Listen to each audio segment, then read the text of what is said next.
আমাৰ যোৱাবাৰ আমাৰ সদস্য আছিলে 18 লাখ, এতিয়া আজিলৈকে 50 লাখ হৈ গ'ল।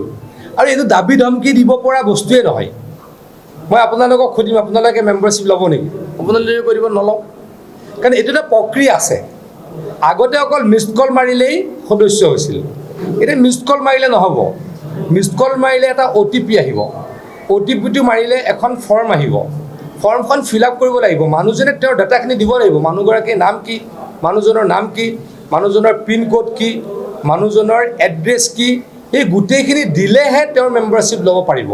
গতিকে দাবী ধমকি দিয়া কংগ্ৰেছে যেনেকৈ আছে তেনেকৈ একো হোৱাই নাই। কোৱা দাবী ধমকি দিলেতো আপোনালোকে ক'ৰবাত এটা খবৰ পালে হয়, আপোনালোকে নাপালে হয় নেকি? যদি ৰঞ্জিত দত্ত ডাঙৰীয়াই বা আমি কোনোবাই বিজেপি দলৰ সদস্য পদ গ্ৰহণ নকৰাৰ কাৰণে কাৰোবাক ধমকি দিছোঁ, আপোনালোকতো কোনোবাই বাইট দিলে হয়। আজি 20 দিন হৈ গ'ল, কোনোবাই বাইট দিছে নেকি? 25 দিন হ'ল, 25 দিন হ'ল, ক'ৰবাত এটা ভিডিঅ' ওলাইছে নেকি? কংগ্ৰেছে আমাৰ সদস্য 50 লাখ হোৱাৰ কাৰণে জ্বলি পকি মৰিছে। গতিকে তেওঁলোকে যিমানেই নকওক, কংগ্ৰেছে ক'ৰবাত হ'ব, লয়াৰ আছামত হ'ব, নগাঁৱৰ এটা বিশেষ অঞ্চলত হ'ব, মৰিগাঁও এটা বিশেষ অঞ্চলত হ'ব, চৰত হ'ব, বাকীত কংগ্ৰেছৰ সদস্যপদ কোনোৱে গ্ৰহণ নকৰে। মই আপোনালোকক আজি কথা দিছোঁ, দলে কৰিব, এইটো বিষয়ে মই কমেণ্ট নকৰোঁ। দলে যাকে প্ৰাৰ্থিত্ব দিয়ে আমি উবুৰি খাই পৰিম আৰু জিকাবৰ কাৰণে চেষ্টা কৰিম। মই বেলেগে কি কৰিছে চোৱা নাই, আমাৰ দায়িত্ব আমাক দিছে, দলে দিছে, মুখ্যমন্ত্ৰী ডাঙৰীয়াই দিছে। আমি আমাৰ দলক শক্তিশালী কৰিবলৈ কাম কৰি আছোঁ।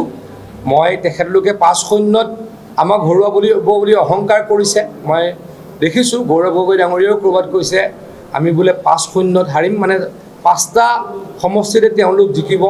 ৰকিবুল হুছেইন ডাঙৰীয়াও কৈছে 5টা সমষ্টিতে তেওঁলোকে জিকিব। মই অহংকাৰ কৰা নাই, ৰাইজে আমাক সমৰ্থন কৰিব, ৰাইজে সহায় কৰিব আৰু ইলেকশ্যনত খুব ভাল ফলাফল প্ৰদৰ্শন কৰিম বুলি মই দৃঢ়ভাৱে বিশ্বাসী। চাওক, মই কিছুমান বস্তুৰ ওপৰত কমেণ্ট নকৰোঁ। যিসকলে নিৰ্বাচনৰ সময়তহে তেখেতলোকৰ নেতৃত্বক মনত পেলাই, আগতে কিয় মনত নেপেলালে সেইটোহে মই প্ৰশ্ন কৰিছোঁ আৰু এইটোৰ ওপৰত মই উত্তৰ দিব খোজা নাই। অত্যন্ত দুখৰ কথা, কংগ্ৰেছৰ নেতাসকলে অসমক যে বেয়া দৃষ্টিৰে চাই, অসমক হীন দৃষ্টিৰে চাই, অসমক ইনচাল্ট কৰে, কংগ্ৰেছৰ নেতাসকলৰ আচৰণত প্ৰতিস্ফুট হৈ থাকে।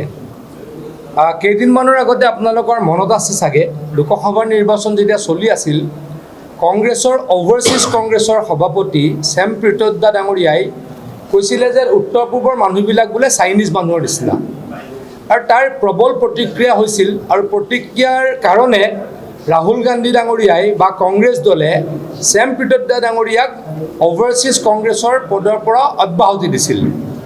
কিন্তু অতি নিৰ্লজ্জভাৱে নৰ্থ ইষ্টৰ ব্যক্তিসকলক, উত্তৰ পূৰ্বাঞ্চলৰ ব্যক্তিসকলক দুখ দি ইলেকশ্যন হৈ যোৱাৰ লগত সেইজন ছেম প্ৰীতদ্দাক আকৌ কি ঘূৰাই দিলে, তেখেতৰ অভাৰচিজ কংগ্ৰেছৰ সভাপতি পদটো ঘূৰাই দিলে।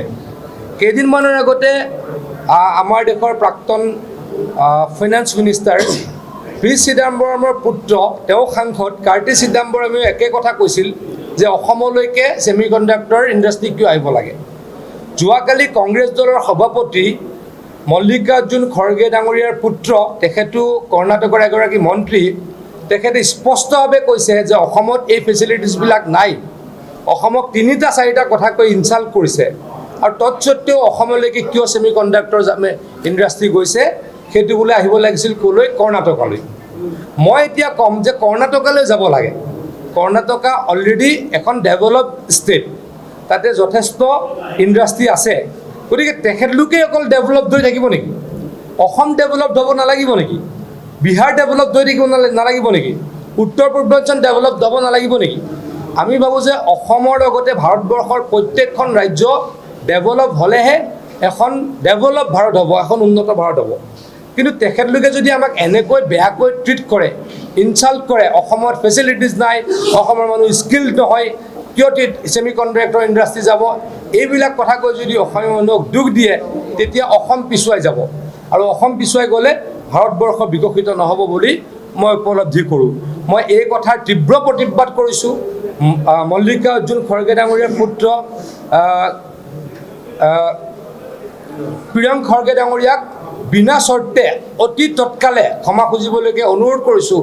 আৰু এই কথাটোত যাতে বহুত সততে ডাঙৰ কথা কৈ থকা ভূপেন বৰা ডাঙৰীয়া, গৌৰৱ গগৈ ডাঙৰীয়া, ৰকিবুল হুছেইন ডাঙৰীয়া আৰু প্ৰদ্যুৎ বৰদলৈ ডাঙৰীয়া যাতে তৎকালীনভাৱে তেখেতলোকৰ মন্তব্য প্ৰকাশ কৰে বা তেখেতলোকৰ প্ৰতিক্ৰিয়া প্ৰকাশ কৰে, অতি সোনকালে প্ৰকাশ কৰিবলৈ মই আহ্বান জনাইছোঁ। বাসীৰ কাৰণে উপহাৰ স্বৰূপ ঘোষণা কৰিবলৈ আপোনালোকক ইয়ালৈকে নিমন্ত্ৰণ জনালোঁ। সেই দুটা হৈছে অহা 4 তাৰিখে আমি বিহালী সমষ্টিৰ যিখন সমজিলা, সেই সমজিলাখনৰ শুভাৰম্ভণি কৰিম বৰগাঁৱত, যিটোৰ পৰা বিহালী ৰাইজৰ অত্যন্ত সুবিধা হ'ব বুলি ভাবোঁ। 4 তাৰিখৰ পৰা বিহালীৰ কোনো ব্যক্তি চৰকাৰী কামৰ কাৰণে আৰু বিশ্বনাথ চাৰিআলিলৈকে যাব নালাগিব। অসম চৰকাৰে এটা ঐতিহাসিক সিদ্ধান্ত লৈছে, পৰ্যায়ক্ৰমে অসমৰ 126টা সমষ্টিক একোখন সমজিলালৈকে ৰূপান্তৰ কৰাৰ। তাৰে কেইবাখনো অহা 4 আৰু 5 তাৰিখে আৰম্ভণি হ'ব। তাৰ মাজত আমাৰ বিহালী সমষ্টিৰ বিহালী জিলাখনৰো সমজিলাখনৰো শুভাৰম্ভণি হ'ব আৰু সেই শুভাৰম্ভণি অনুষ্ঠানত মই আৰু আমাৰ শিক্ষামন্ত্ৰী ৰণোজ পেগু ডাঙৰীয়া উপস্থিত থাকিম। আৰু এটা বিহালীবাসীৰ কাৰণে অত্যন্ত ভাল খবৰ মই দিব খোজোঁ। মাননীয় মুখ্যমন্ত্ৰী ডাঙৰীয়াই যোৱা বিধানসভা নিৰ্বাচনত বিহালীৰ ৰাইজক প্ৰতিশ্ৰুতি দিছিল যে বেডেতিত আমি এখন কলেজ স্থাপন কৰিম। আপোনালোকক আজি জনাবলৈ পাই সুখী হৈছোঁ, অহা 4 তাৰিখেই সেই বেডেতি ডিগ্ৰী কলেজখনৰো আধাৰশিলা ৰণোজ পেগু ডাঙৰীয়া আৰু মই আৰু ৰঞ্জিত দত্ত ডাঙৰীয়াই স্থাপন কৰিম। এই দুটা বিহালীবাসীৰ কাৰণে উপহাৰ মুখ্যমন্ত্ৰী ডাঙৰীয়াই দিছে। আপোনালোকৰ যোগেদি বিহালীবাসী ৰাইজক জনাই নথৈ আনন্দিত হৈছোঁ।